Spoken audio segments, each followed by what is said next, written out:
Imagine sitting across the table from someone who holds the fate of your company in their hands, and you have exactly 30 minutes to close the deal. High stakes, tight timelines, and no margin for error. Today we're diving deep into the art of closing a deal at the highest level. Whether you're a seasoned executive or just stepping into your first major negotiation, this episode will sharpen your edge. Welcome to Advanced English in Context. I'm Sarah, and with me as always is William. Today's episode is squarely aimed at C1 learners who want to command the language of high-stakes business. Negotiation is one of those domains where vocabulary alone won't save you. You need to understand the subtext, the pauses, and the implicit power dynamics at play. We'll walk through two realistic negotiation dialogues, break down the most sophisticated expressions used, and give you the tools to replicate them confidently. By the end, you'll have a repertoire of phrases that signal authority, build rapport, and move conversations toward a close, naturally and persuasively. All right, let's set the scene. I'm Marcus, a senior account director at a software firm. Sarah, you're Diana, VP of operations at a mid-sized logistics company. Perfect. Diana speaking. Marcus, I appreciate you coming in today. I'll be candid, we've been in talks with two other vendors, and frankly, the pricing you've put on the table gives me pause. Diana, I appreciate your candor. I'd rather we address the pricing head-on than dance around it. Can you walk me through where the sticking point is? The implementation cost is significantly higher than competitor A. Now, I understand there may be a rationale behind it, but my board will want me to justify every dollar. That's a fair point, and it's precisely why I wanted to show you this breakdown. Our implementation includes a dedicated onboarding team for 90 days, something competitor A's model doesn't account for. That does carry weight, but I need to be upfront. Even with that justification, we're still looking at a 20% gap. Is there any flexibility on your end? Here's where I can meet you halfway. If you're willing to commit to a 3-year contract, I can absorb a portion of the implementation cost and bring the total down by 15%.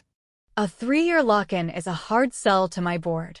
They tend to be skittish about long-term commitments in volatile markets. I hear you.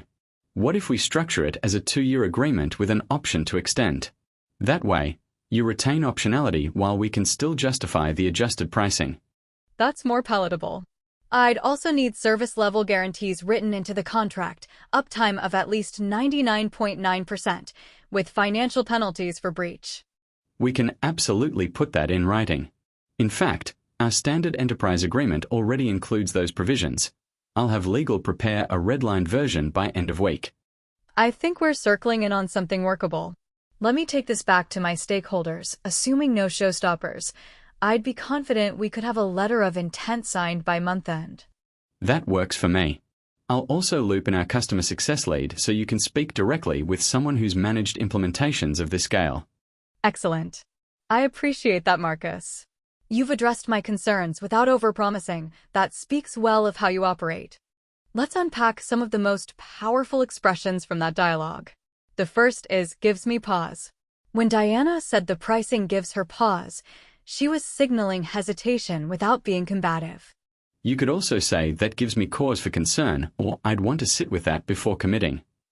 These alternatives carry the same diplomatic weight. Next, retain optionality. This phrase is beloved in corporate circles because it sounds strategic rather than indecisive. You're not wavering, you're being prudent. Then there's showstoppers, a deceptively casual word for a very serious concept. A showstopper is a deal-breaking issue. Are there any showstoppers on your side? Is a direct yet elegant closing question. We also heard redline version, a term from legal practice now used broadly. When you redline a document, you mark your proposed changes.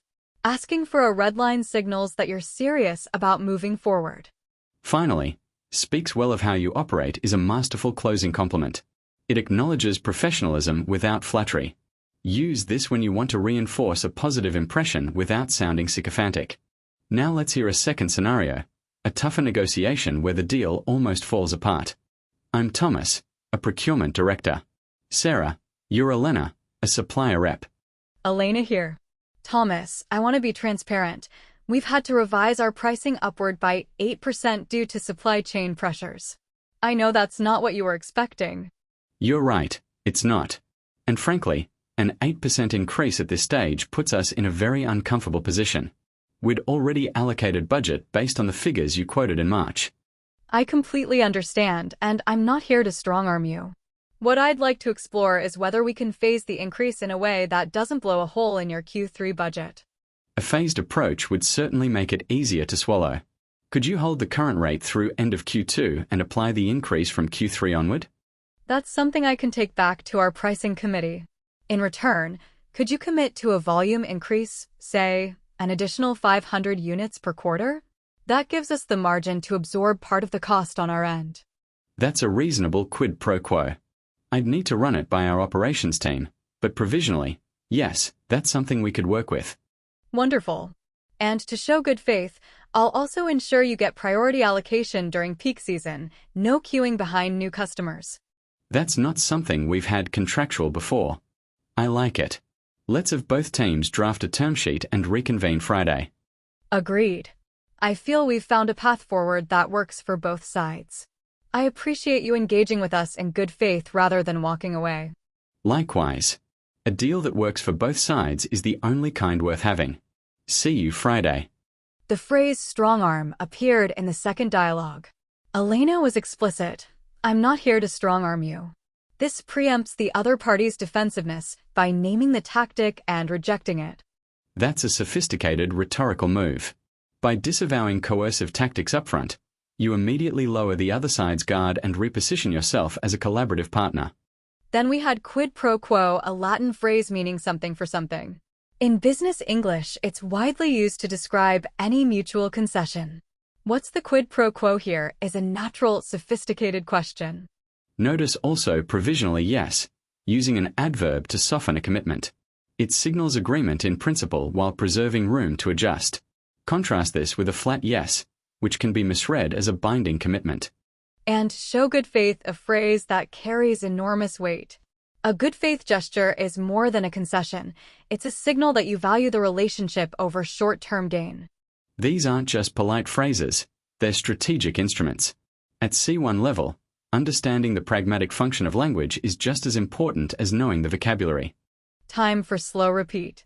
Listen carefully and try to reproduce each phrase naturally. First, the pricing you've put on the table gives me pause. The pricing you've put on the table gives me pause. Notice the slight stress on table and the natural pause before gives me pause. Say it with me. The pricing you've put on the table gives me pause. Next, I'd rather we address the pricing head-on than dance around it. This sentence uses the subjunctive we address after I'd rather. Don't say I'd rather we addresses. The base form is required. I'd rather we address the pricing head-on than dance around it. Full speed now. I'd rather we address the pricing head-on than dance around it. One more. Assuming no showstoppers, I'd be confident we could have a letter of intent signed by month end. This is a beautifully hedged commitment, confident but conditional. Assuming no showstoppers, I'd be confident we could have a letter of intent signed by month end. Now your turn. Repeat it at full speed with the same measured confidence. Quiz time. Question 1. When Diana said the pricing gives her pause, was she A, enthusiastically agreeing, B, politely expressing hesitation, or C, rejecting the proposal outright? The answer is B, politely expressing hesitation.